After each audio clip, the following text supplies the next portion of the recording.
Di antara puncak-puncak menjulang Rinjani yang megah, terukir sebuah nama yang bukan hanya sekedar pemandu, melainkan jiwa yang menyatu dengan gunung. Seorang penjaga sunyi yang kisahnya adalah simfoni kemanusiaan di tengah badai. Ia adalah Abdul Haris Agam, sosok sederhana yang keberanian dan kepekaan hatinya menggetarkan dunia, terutama saat takdir mempertemukannya dengan tragedi pilu seorang pendaki dari jauh, Juliana Mariens. Kisah Agam Rinjani, begitu ia akrab disapa, adalah cerminan dedikasi tanpa batas dan panggilan jiwa yang melampaui tugas.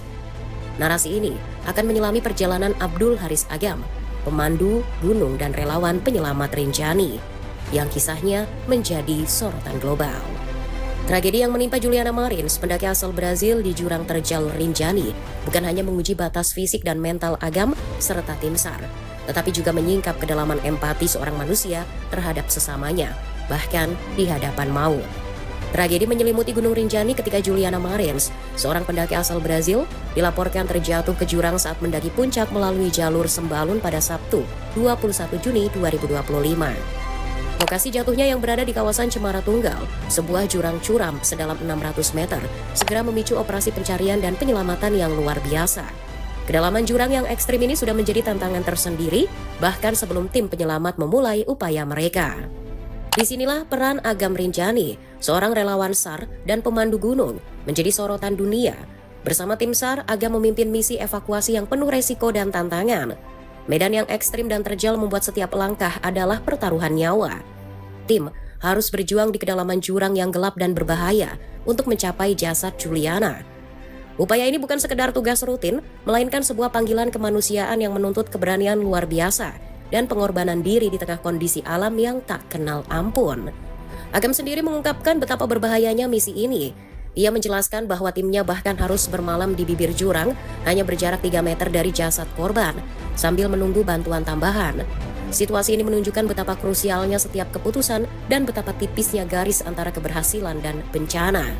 Lebih jauh, Agam menyatakan bahwa jika saat itu hujan turun, seluruh tim penyelamat yang bermalam di tebing dipastikan akan meninggal dunia. Berharapnya itu malam, semoga tidak hujan. Kalau hujan, kita semua mati di bawah. Kalau hujan, bahkan ada longsor dari atas batu. Yes. Kedua, kita kena hipotermia. Pernyataan ini bukan sekedar dramatisasi, melainkan sebuah gambaran nyata dari resiko yang dihadapi, di mana satu perubahan cuaca saja dapat berarti perbedaan antara hidup dan mati bagi seluruh tim penyelamat.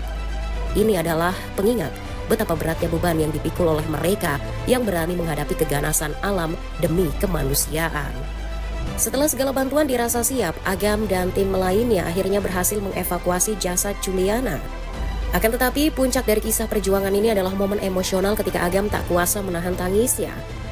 Dalam sebuah rekaman video yang kemudian viral, ia menyampaikan permintaan maaf yang tulus kepada seorang perempuan yang diduga keluarga Juliana yang sempat berkomunikasi dengannya melalui siaran langsung Instagram. Maaf, tidak bisa membawa pulang Juliana dengan selamat karena kondisi medan yang berat dan terlalu jauh ke bawah. Air mata yang tumpah dari mata Agam di hadapan publik ini bukan tanda kelemahan, melainkan sebuah manifestasi dari rasa kemanusiaan yang mendalam dan kesedihan yang tulus atas kegagalan menyelamatkan nyawa, meskipun ia telah mengerahkan segala daya dan upaya. Keluarga Juliana yang juga tampak menangis menyampaikan terima kasih dalam bahasa Portugis, mengakui upaya heroik Agam dan tim. Video percakapan ini kemudian dibagikan ulang ratusan kali dan ditonton lebih dari 448.000 kali, menjadikan sosok Agam sorotan warganet atas perjuangannya. Pengakuan dari warga Brazil yang membanjiri akun Instagramnya menyebutnya hero dan malaikat dalam wujud manusia, semakin mengukuhkan citranya sebagai penjaga yang penuh kasih, bukan sekedar penyelamat yang terampil. Abdul Haris Agam bukan hanya dikenal karena insiden Juliana Mariens yang menggetarkan. Sebagai pemandu senior yang telah lama mengabdi pada Rinjani, ia telah menyaksikan dan terlibat dalam banyak insiden tragis lainnya di gunung tersebut. Ia sendiri menegaskan realitas pahit ini, menyatakan bahwa sudah banyak di Rinjani, memang susah hidup ketika terjatuh di lubang-lubang jurang itu semua karena terlalu curam. Pernyataan ini menggarisbawahi bahaya inheren Rinjani dan frekuensi kecelakaan yang terjadi di jalur pendakiannya yang curam dan berbahaya. Kondisi ini menegaskan betapa beresikonya profesi pemandu dan betapa luar biasanya Agam mampu bertahan dan berdedikasi dalam menghadapi realitas gunung yang keras dan seringkali kejam. Penafsiran ulang ini membingkai kehebatannya tidak hanya dalam hal kekuatan fisik atau keahlian teknisnya, tetapi secara mendalam dalam rasa tanggung jawabnya yang teguh empati yang mendalam, dan koneksi spiritualnya dengan Rinjani. Ia adalah sosok sederhana, bertubuh kecil, namun memiliki semangat seluas gunung yang ia layani.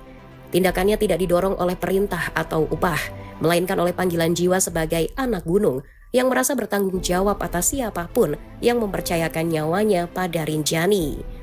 Setelah aksi heroiknya dalam evakuasi jasad Juliana Marins, Agam menerima donasi yang luar biasa besar, mencapai 1,3 miliar rupiah.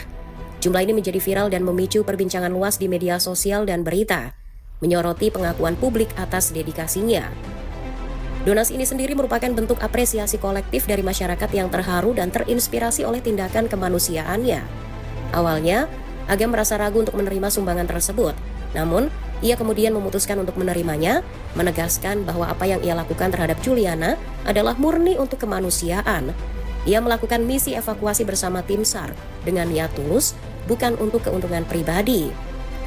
Yang lebih mulia lagi, Agam menyatakan akan membagi uang donasi tersebut dengan rekan-rekan yang terlibat dalam penyelamatan. Donasi publik yang sangat besar kepada Agam ditambah dengan keengganan awalnya dan keputusan selanjutnya untuk membagikan dana tersebut dengan sesama penyelamat, menyoroti rasa altruisme dan semangat komunitas yang mendalam. Tindakan berbagi ini tidak hanya memperkuat citranya sebagai individu yang tanpa pamrih, tetapi juga menggarisbawahi upaya kolektif dan resiko yang ditanggung oleh seluruh tim penyelamat. Hal ini mengubah donasi dari hadiah pribadi menjadi pengakuan atas pengorbanan bersama dan dedikasi terhadap kemanusiaan. Sikap ini menunjukkan kerendahan hati dan integritasnya, bahwa pengorbanannya adalah untuk kemanusiaan bersama, bukan untuk kepentingan individu. Untuk sekarang ini, meskipun sempat menjadi sorotan dunia dan menerima donasi miliaran rupiah, Abdul Haris Agam tetaplah Agam. Ia kembali pada rutinitasnya sebagai penjaga sunyi Rinjani, memikul logistik pendaki dan menyapa alam dengan senyum sunyinya. Popularitas dan kekayaan tampaknya tidak mengubah esensi dirinya.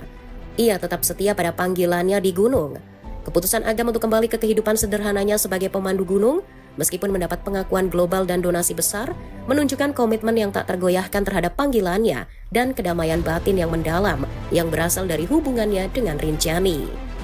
Kisahnya seharusnya menjadi bahan renungan dan inspirasi bagi kita semua, menunjukkan bahwa nilai sejati tidak diukur dari ketenaran atau harta, melainkan dari integritas dan kesetiaan pada jati diri. Dari pengalaman pahit dan perjuangan di lereng Rinjani, Agam menitipkan pesan yang mendalam bagi setiap pendaki. Ia menekankan bahaya yang mengintai di gunung dengan mengingatkan bahwa Rinjani menyimpan ribuan cara untuk menenggelamkan nyawa di balik keindahan.